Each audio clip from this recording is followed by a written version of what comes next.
Hello everybody, welcome to the Stripped Down Kitchen, where we make quick, healthy, delicious food. My name is Mike, I'm your chef and host, and today we're going to get into some chili con carne. But before we do that, we need to strip down, because I want to be accountable. I want you guys to know that I'm not cheating, and everything that I make on these shows is basically my diet. Give or take here and there. I don't really go out very much, but basically everything that we're making is something that I always make day-to-day basis. And today's chili con carne, and we're going to make a slightly larger batch than normal, because I have a basic theory that if you're going to make soup or a casserole or something like chili, just make a big batch of it, enough for maybe 4 to 6 to 8 portions. You can always put the remainder in the freezer so that later on, in 2-3 weeks from now when you're hungry, boom, you take it out, you have chili con carne. To get started, it's a really super simple recipe. We're going to use a rondo. Basically, it's a high-sided pot. You can use a stock pot at home. And we're going to go in by starting with grounding the meat first, okay? This is the part I think most people get it wrong, because they don't really, they know it's ground beef, it cooks fast. So we got to move. Well, thinking of chili, it takes 30 minutes at minimum, usually hours and hours and hours. But basically, it's going to be overcooked no matter what. And so the way that I do it is I get as much color as possible first on the meat. This is just a little bit of extra virgin olive oil. You can use ghee, you can use coconut oil, whatever you like. I wait until I see this little shimmer. I'm going to turn it up to medium, because again, since I'm using extra virgin olive oil, I'm not putting it in a ripping hot pan, because then it's going to get too hot and it'll start smoking, because the smoke point is quite low. What that's going to do is kill the flavor, and it's going to make it carcinogenic. And so we're doing it on medium. And so as soon as I see these ripples form, that's when I'm going to go in with the meat. And you'll see that the viscosity changes, of the oil goes from thick to thin. It's another way to tell that it's really hot and ready to go. So this is ground beef. This one we grind in-house.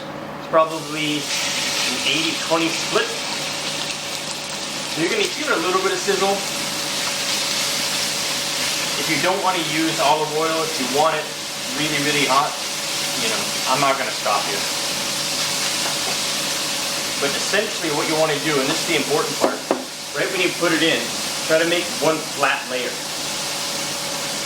Almost like a really big burger. And the reason that we're going to do this is because we want to get some color. The way you achieve color is by spreading as much as you can along the surface. So you increase the amount of surface area, that means more color, that means more flavor. And so the reason that we're doing that is we want to have the flavor, because the flavor will go into the chili, which makes it a better chili, and then you're the star, right? So this is what I'm looking for. And so what I'm going to do is now, since I have the color I'm looking for, I'm going to take it out. I am going to put it back in this bowl. Don't worry about it, because it's going back in, so I'm going to recook it. You can use a new bowl if you're a bit freaked out about it, but trust me, you're not going to get sick or anything like that, because you're putting it back inside and then you're cooking it for 20 to 30 minutes, and so you'll be good. But for right now, I am just going to bail out the meat. I'm going to leave most of the fat, because then we're going to get into the actual chili part. So this was just the carne, and now we're going to get into the actual chili part. There's a little bit of oil left. I want a little bit more. So in total, you're looking at probably 80 to 100 mLs, and it sounds like a lot, but you have to understand the leaner meat that you use, you're going to need fat in there somewhere. And so this, even though it's 80 to 100 mLs, you're making 6 to 8 portions, you can just very, very easily calculate out how much you're actually taking in. And then boom, straight in the onions. This is just yellow onion, small dice as you can see, and then one flat layer. And essentially you just let it do its job. Basically what's going to happen is all this stuff that's stuck to the bottom, in about 2 to 3 minutes it's going to come off, because the moisture that you can already see happening with all this steam the moisture from the onion is gonna again be activated by the heat. Boom, it turns to steam. And then also the liquid and the flavor goes to the pan. And then what you're gonna do is stir, and all of it's gonna come right up because you're using the water from the onion to deglaze the base of the pan. You think about cowboys, Indians out on the plains. This is basically what they were probably putting together, I guess. So after about 2 minutes, you're going in with the garlic. And again, we want as much flavor as possible.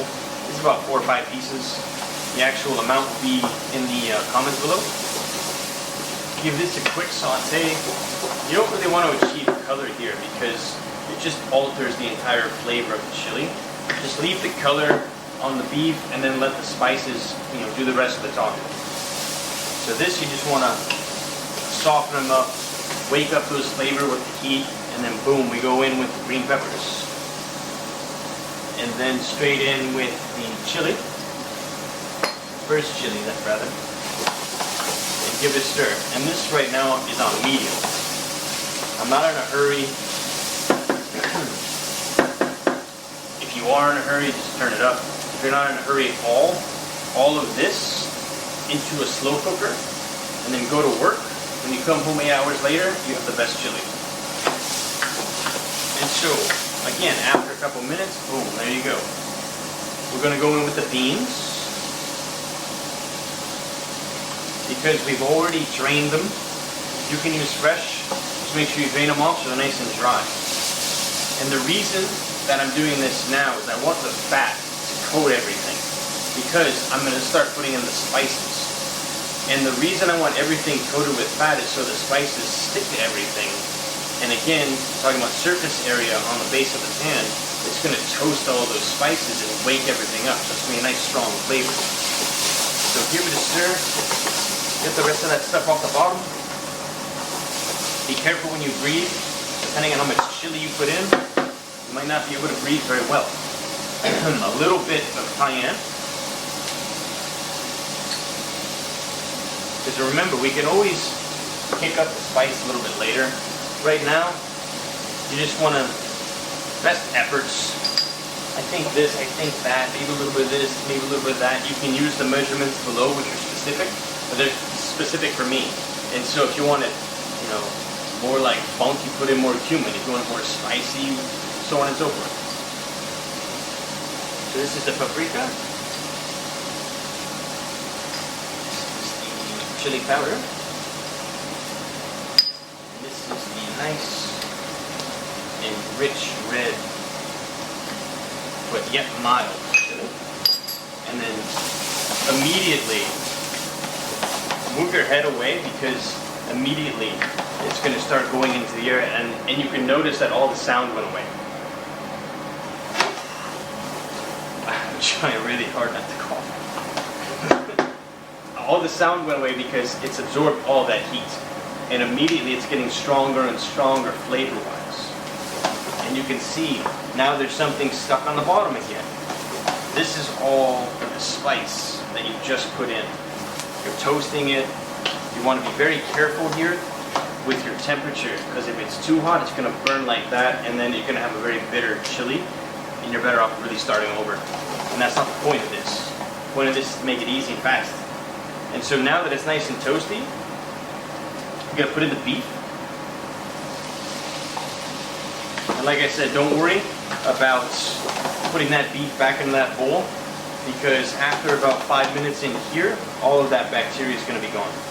And it cook right away because of the heat. So right now we have what looks like a very, very, very dry chili. And so we're going to go in with the crushed tomatoes or chopped. The tomato paste. Give that a stir. And then, because obviously it's too thick, so just regular water. Don't be afraid to use a lot of water because the water evaporates. And the more that evaporates, the thicker it gets, and so on and so forth. This is about 1 liter. And I'm just going to bring that up to a boil, and then I'm going to turn it down to a simmer.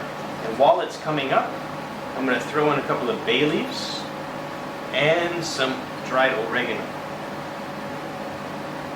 dried spices, a little bit goes a long way, so be careful. And so what I normally do when I add liquids like water or something that's at room temperature is I'll immediately adjust the heat to try to get it boiling as fast as possible, and then I'll turn it back down to a simmer and then let it go. It's just, I guess it's something that you do in the restaurants and it sticks with you, but you can also apply the philosophy at home because it's just faster, you know. Clearly something's going to boil more quickly at a higher temperature than a low temperature. It's not different than boiling water, it's just in a different form. And so you can see already this on high gets this up to almost what's going to be a boil in about 30 seconds in about a minute, which is one of the reasons why I like induction. Sometimes it's a lot faster than fire.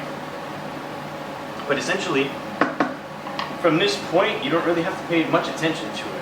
At this point, you're going to go 20-30 minutes. Once it's at a simmer, go do some chores, go take a shower, do whatever, and then 20-30 minutes later, it's technically ready. I always recommend a little bit longer, but to have it qualify as a quick meal that's healthy and delicious, we're going to call it 30 minutes. And so this is going to thicken up over time because these vegetables are going to break down, the onions are going to kind of melt into the sauce, and you know it's going to become a nice homogeneous item. And don't really taste it until it starts boiling. Once it starts boiling, give it a taste.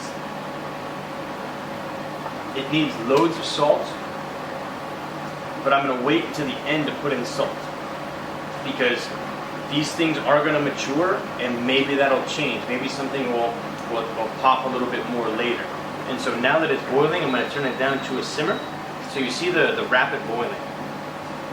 Okay, this is a simmer. Very lazy bubbles, a little bit of steam coming off. You know, cycle on, cycle off. You know, bubbles, bubbles, bubbles, and then it'll stop for 30 seconds. That's basically a simmer. This is, you know, a really, really fast simmer.